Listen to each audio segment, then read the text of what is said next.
Hello everyone.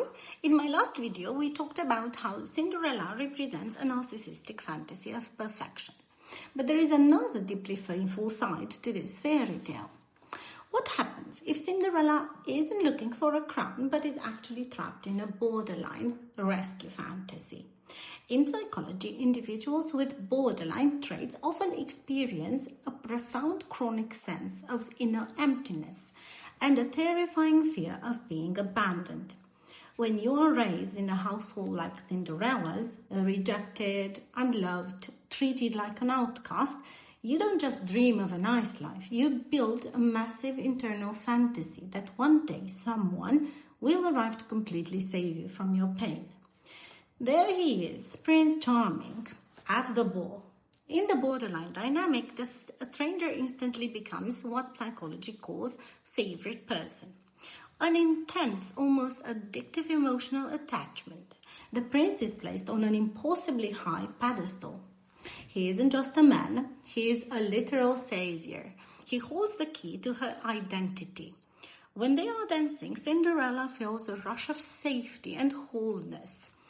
But this is a shared fantasy because Prince is a stranger. So she is projecting her deepest developmental needs onto a man she just met. But then the midnight clock strikes and there is where the classical borderline symptom of splitting comes. Cinderella runs away because she believes that if the prince sees her real self, the illusion will shatter and he will abandon her. In her mind, she is either perfect or nothing. There is no middle ground. And the prince's hunt with a glass slipper, that is the ultimate validation. It proves that the savior is frantic to prevent the abandonment, chasing them through the dark to pull her back into safety. This fairy tale represents this intense, overwhelming dependency as the peak of romance.